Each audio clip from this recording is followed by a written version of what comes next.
പാർലമെന്റിൽ ഓപ്പറേഷൻ സിന്ദൂറിൻ്റെ ചർച്ച നടക്കുകയാണ്. കോൺഗ്രസ് ആദ്യം പ്ലാൻ ചെയ്തത് ഭരണകക്ഷിയെയും ശശി തരൂരിനെയും ഒന്ന് വെട്ടിലാക്കാൻ വേണ്ടി കോൺഗ്രസിന് വേണ്ടി തരൂർ സംസാരിക്കണമെന്നായിരുന്നു. തരൂർ പക്ഷേ ആ ചൂണ്ടയിൽ കൊത്തിയില്ല. എന്നാൽ ഒരു സാങ്കല്പിക ചോദ്യം, ശശി തരൂർ സഭയിൽ കോൺഗ്രസിൻ്റെ പ്രതിനിധി എന്ന നിലയിൽ ഓപ്പറേഷൻ സിന്ദൂറിനെ കുറിച്ച് സംസാരിച്ചാൽ എന്തു പറയുമായിരുന്നു?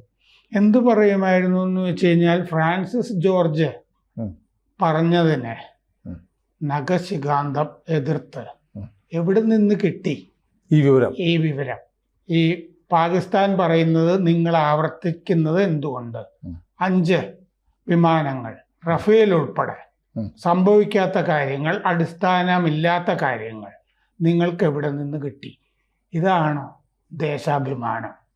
ഇങ്ങനെയാണോ ഒരു പാർട്ടി പെരുമാറേണ്ടത് എന്ന് ചോദിക്കുമായിരുന്നു. കാരണം ശശി തരൂർ സംസാരിക്കുകയാണെങ്കിൽ ശശി തരൂരിനോട്, മനീഷ് തിവാരിയോട്, അമർ സിംഗിനോട് 3 പേരോട് സംസാരിക്കണം എന്ന് പറഞ്ഞിരുന്നു. അവർ പറ്റില്ല എന്ന് നിലപാടെടുത്തിരുന്നു എന്നാണ് റിപ്പോർട്ടുകളിൽ കാണുന്നത്. മാത്രമല്ല ഈ വിപ്പ് കൊടുത്തിരുന്നു കോൺഗ്രസ് എം പിമാർക്ക്, ഈ കോൺഗ്രസിൻ്റെ കൂടെ നിൽക്കണം എന്നൊക്കെ പറഞ്ഞിട്ട്. അപ്പോൾ ഈ മറ്റേ ഡെലഗേഷൻ്റെ ചീഫ് എന്നുള്ള നിലയ്ക്ക് തന്നെ സംസാരിക്കാൻ കഴിയുമായിരുന്നോ എന്നുള്ള കാര്യം സംശയമുണ്ട്. പക്ഷേ ഈ മാധ്യമങ്ങൾ ചർച്ച ചെയ്യാത്തൊരു പ്രവൃത്തി കൂടി കഴിഞ്ഞ ദിവസം ശശി തരൂരിൻ്റെ ഭാഗത്ത് നിന്ന് ഉണ്ടായിട്ടുണ്ട്. അദ്ദേഹം ലോകം ആദരിക്കുന്ന ഒരു പ്രസിദ്ധീകരണത്തിൽ അദ്ദേഹം ബ്രിട്ടനുമായി ഇന്ത്യ ഉണ്ടാക്കിയ കരാറില്ലേ, വ്യാപാര കരാർ, ആ കരാറിനെ പ്രശംസിച്ച് ഗംഭീരമായ ഒരു ലേഖനം എഴുതിയിരുന്നത് ഞാൻ വായിച്ചു. അപ്പോൾ ഓപ്പറേഷൻ സിന്ദൂറിനെ പറ്റി മാത്രമല്ല, ഇന്ത്യ അല്ലെങ്കിൽ മോദി ആഗോളതലത്തിൽ ഇന്ത്യ നടത്തുന്ന ഇതുപോലുള്ള കുതിച്ചുചാട്ടങ്ങളെയൊക്കെ, കാരണം എത്രയോ കൊല്ലമായിട്ട് ബ്രിട്ടനുമായിട്ട് നമ്മൾ ഈ ഫ്രീ ട്രേഡ് അഗ്രിമെന്റ് ഇല്ലേ, സ്വതന്ത്ര വ്യാപാര കരാർ ഉണ്ടാക്കണം എന്ന് ആഗ്രഹിച്ചിരുന്നതാണ്. അത് നമ്മളിപ്പോൾ ഉണ്ടാക്കി. നമ്മളിപ്പോൾ 4.76 ലക്ഷം കോടി രൂപയാണ് കച്ചവടം. പ്രത്യേകിച്ച് ആ പിരിവെട്ടിയ കാർന്നോര് ഇങ്ങനെ ഇടന്തടിച്ച് നിൽക്കുമ്പോൾ ബ്രിട്ടനുമായിട്ടുള്ള കരാറിന് വലിയ വിലയുണ്ട്. ട്രംപിന്റെ കാര്യം പറഞ്ഞത് അത് നമ്മൾ 2030 ആവുമ്പോൾ 10 ലക്ഷം കോടി രൂപ, 10 ലക്ഷം കോടി രൂപയായിരിക്കും ബ്രിട്ടനുമായിട്ടുള്ള കച്ചവടം. ബ്രിട്ടൻ ഇന്ത്യയിലെ 6ാമത്തെ ഏറ്റവും വലിയ നിക്ഷേപക രാജ്യമാണ്. 36 ബില്യൺ 3.11 ലക്ഷം കോടി രൂപ ഇന്ത്യയിൽ ഇൻവെസ്റ്റ് ചെയ്തിട്ടുണ്ട് ബ്രിട്ടൻ. അപ്പൊ ഈ ഇൻവെസ്റ്റ്മെന്റും ഒക്കെ കൂടാൻ പോവുകയാണ്. പിന്നെ നമ്മുടെ ധാരാളം കമ്പനികൾക്ക്, തൊഴിലാളികൾക്ക്, പിന്നെ അവിടുത്തെ സുരക്ഷാ കാര്യങ്ങൾക്ക് വേണ്ടി ആദ്യത്തെ 3-4 കൊല്ലം കമ്പനികൾ നിക്ഷേപിക്കേണ്ടതില്ല എന്ന് പറയുമ്പോൾ 4000 കോടി രൂപയാണ് ഒരു വർഷം നമുക്ക് അതിൽ നിന്ന് കമ്പനികൾക്ക് ലാഭം കിട്ടുന്നത്. ഇപ്പം 4000 കോടി രൂപ ഇപ്പോൾ ഇവിടെ സാമൂഹിക സുരക്ഷാ കാര്യങ്ങൾക്ക്, തൊഴിലാളികൾക്ക്.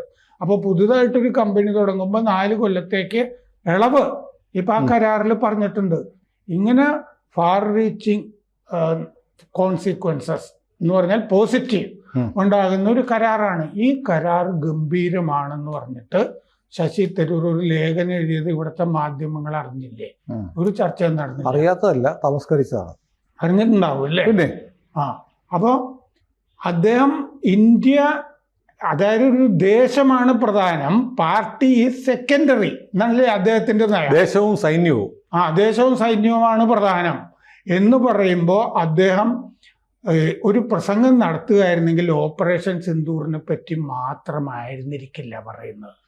അദ്ദേഹം ഇങ്ങനെ നമ്മൾ പല മേഖലകളിലും നടത്തുന്ന കുതിച്ചുചാട്ടം, അദ്ദേഹം പല രാജ്യങ്ങളുമായിട്ട് ബന്ധമുണ്ട് എന്നുള്ള നിലയ്ക്ക് ഇപ്പോൾ അർമേനിയയിൽ നിന്ന് ആയുധം വാങ്ങാനായിട്ട് കഴിഞ്ഞ ആഴ്ച ഒരു സംഘം വന്നില്ലേ ഡൽഹിയിൽ? അതെ. ഇതൊന്നും ഇവിടുത്തെ മാധ്യമങ്ങൾ ചർച്ച ചെയ്യുന്നില്ലല്ലോ. ആയുധക്കച്ചവടത്തിൽ നിന്ന് എത്രയോ. അപ്പൊ ഇങ്ങനെ പല രാജ്യങ്ങളിലും പോകുമ്പോൾ ആ രാജ്യത്ത് നിന്ന് ശശി തരൂരിൻ്റെ അടുത്ത് അവിടുത്തെ പ്രധാനമന്ത്രിയോ വിദേശകാര്യമന്ത്രിയോ ഒക്കെ സംസാരിക്കുന്നത് മോദിയെ പറ്റിയും ഇന്ത്യയെ പറ്റിയും വലിയ കാര്യങ്ങളല്ലേ സംസാരിക്കുന്നത്. അദ്ദേഹത്തിന് അതിനെപ്പറ്റി ഫസ്റ്റ് ഹാൻഡ് നോളജ് ഉണ്ട്, ജ്ഞാനം ഉണ്ട്. അദ്ദേഹം സത്യത്തിൽ ഇപ്പം ഇന്ത്യയുടെ ഒരു എന്താ പറയുക അംബാസഡറാണ്, ഉം. പ്രഖ്യാപിക്കാത്ത ഒരു സ്ഥാനപതിയാണ് അദ്ദേഹം. കാരണം നമ്മളൊരു സ്ഥാനപതി ഒരു രാജ്യത്ത് നിയമിച്ചു കഴിഞ്ഞാൽ ആ രാജ്യത്തല്ലേ അയാൾക്ക് ജോലി ചെയ്യാൻ അതെ പറ്റുള്ളൂ. അതെ ശശി തരൂർ ഗ്ലോബൽ അംബാസഡർ. അംബാസഡറാണ്. അദ്ദേഹത്തിന് എല്ലാ രാജ്യത്തും പോകാം, എല്ലാ സ്ഥലത്തും സംസാരിക്കുകയും ചെയ്യാം. അപ്പോൾ ഞാൻ വിചാരിച്ചിരുന്നു ഈ വിപ്പ് ലംഘിച്ചിട്ട് ശശി തരൂരിനെ പുറത്താക്കിയാൽ പോലും ശശി തരൂരിനെ വേറെ ഏതെങ്കിലും കപ്പാസിറ്റിയിൽ ഉപയോഗിക്കാൻ കഴിയും. പക്ഷെ ഇപ്പോഴാണ് നല്ല ചില പോസ്റ്റൊക്കെ ഒഴിവുണ്ട്. പക്ഷേ മോദി വിചാരിക്കുന്നുണ്ടാവും അങ്ങേര് കോൺഗ്രസിന്റെ അകത്ത് തന്നെ നിന്നിട്ട് അവർക്ക് സ്വൈരക്കേട് ഉണ്ടാക്കിക്കോട്ടെ.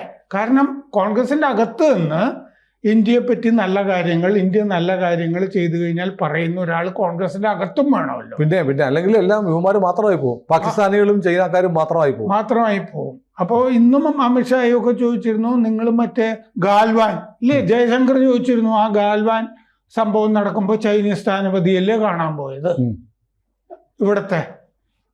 അങ്ങനെയാണ് ഈ രാഹുൽ ഗാന്ധിയെ പോലുള്ള ആളുകളൊക്കെ പെരുമാറിക്കൊണ്ടിരിക്കുന്നത്. അപ്പം അതുകൊണ്ട് അദ്ദേഹം ഈ ഓപ്പറേഷൻ സിന്ദൂർ ചർച്ചയിൽ പങ്കെടുത്തിട്ട് ഒരു അരമണിക്കൂർ അല്ലെങ്കിൽ ഒരു 20 മിനിറ്റ് സംസാരിക്കുകയായിരുന്നെങ്കിൽ അദ്ദേഹം ഒരുപാട് കാര്യങ്ങൾ സ്പർശിക്കുമായിരുന്നു എന്നുള്ള കാര്യത്തിൽ ഒരു സംശയമില്ല.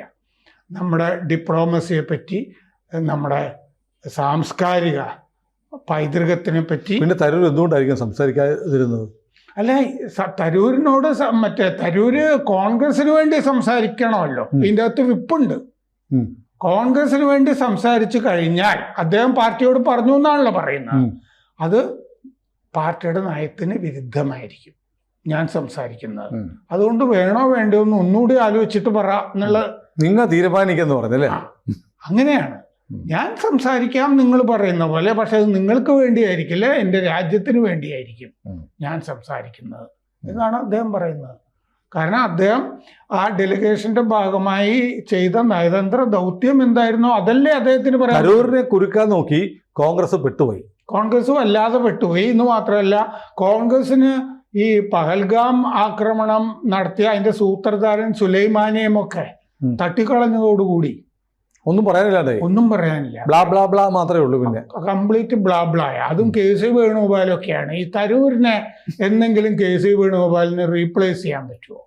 പകരമാവുമോ? ഇല്ലല്ലോ. അപ്പൊ അതുകൊണ്ട് ശശി തരൂര് ഇപ്പൊ നമുക്ക് വേറെ പ്രതിപക്ഷത്തിന്റെ ഒന്നും ഒരു ആവശ്യമില്ല. ശശി തരൂര് അങ്ങനെ നിന്നോളും. അത് ഈ ശശി തരൂരിന് നിൽക്കാവുന്ന ഈ അലമ്പ് കോൺഗ്രസ് ക്യാമ്പിൽ നിന്ന് ഉണ്ടാക്കാവുന്ന അത്രയും കാലം ശശി തരൂര് അങ്ങനെ നിൽക്കുകയും ചെയ്യും. രാഹുൽ ഗാന്ധിയൊക്കെ വെല്ലുവിളിച്ചുകൊണ്ട്. ഏതായാലും രാഹുൽ ഗാന്ധിയെ പിന്നെയും തരൂർ തേച്ചൊട്ടിച്ചു അല്ലേ? അങ്ങനെ പറയാം. രാഹുൽ ഗാന്ധിയെ വീണ്ടും തരൂർ തേച്ചൊട്ടിച്ചു എന്ന് പറയാലോ. സംയുക്ത ഓപ്പറേഷൻ ആയിരുന്നു എന്നും പറയാം. കാരണം നരേന്ദ്രമോദി അറിയാതെ ഒന്നും ശശി തരൂർ ഇത്തരം കാര്യങ്ങൾ ചെയ്യും എന്ന് നമുക്ക് കരുതാൻ വയ്യ. കാരണം എന്താന്ന് വെച്ച് കഴിഞ്ഞാൽ ഇപ്പോ ജഗദീപ് ധൻഖർ ഒരു കോൺഗ്രസിന്റെ ഏജന്റ് ആയിരുന്നില്ലേ, BJPയുടെ ഏജന്റായി എന്ന് മാത്രമല്ല, ഏറ്റവും അവസാനം പുറത്തു വന്ന വിവരങ്ങൾ തെലുങ്ക് ദേശം പാർട്ടിയോട് പിന്തുണ പിൻവലിക്കണം നരേന്ദ്രമോദി സർക്കാരിന് എന്ന് സംസാരിക്കാൻ ധൻഖറിനെ ഖാർഗെ ചുമതലപ്പെടുത്തിയിരുന്നു എന്നാണ് കേൾക്കുന്നത്. ചുമതലപ്പെടുത്തിയിരുന്നു. അയാള് കോൺഗ്രസിന്റെ അംബാസഡർ ആയിരുന്നു. അതെ, അയാള് മറ്റേ കേജ്രിവാളിനെ പോയി കണ്ടു. അല്ലെന്ന് ആലോചിച്ച് നോക്കൂ. ഖാർഗെ പറയുകയാണ്, ഇയാളെ ഉപരാഷ്ട്രപതിയാക്കിയ മുന്നണിയെ തകർക്കാൻ വേണ്ടി ചന്ദ്രബാബു നായിഡുവിനോട് സംസാരിച്ചിട്ട് പിന്തുണ പിൻവലിക്കണം എന്ന് പറഞ്ഞാൽ എത്ര വലിയ ഭീകരമായ അപകടമായിരുന്നു. NDAക്കകത്ത് കോൺഗ്രസ് വെച്ച ടൈം ബോംബായിരുന്നു. അപ്പൊ ധൻഖർ ഈ ഓരോ സ്ഥലത്തും പോയതൊക്കെ മോദിക്ക് അപ്പോഴപ്പോൾ വിവരം ഉണ്ടായിരുന്നില്ല. കാരണം മോദി വെങ്കയ്യ നായിഡു വിരമിച്ചു കഴിഞ്ഞപ്പോൾ 20 പേജോ മറ്റോ വേണമെങ്കിൽ വരാവുന്ന അത്രയും അപ്രീസിയേഷൻ ഉണ്ട്, പ്രശംസ. ഇതാകെ 2 വരിയായിരുന്നു.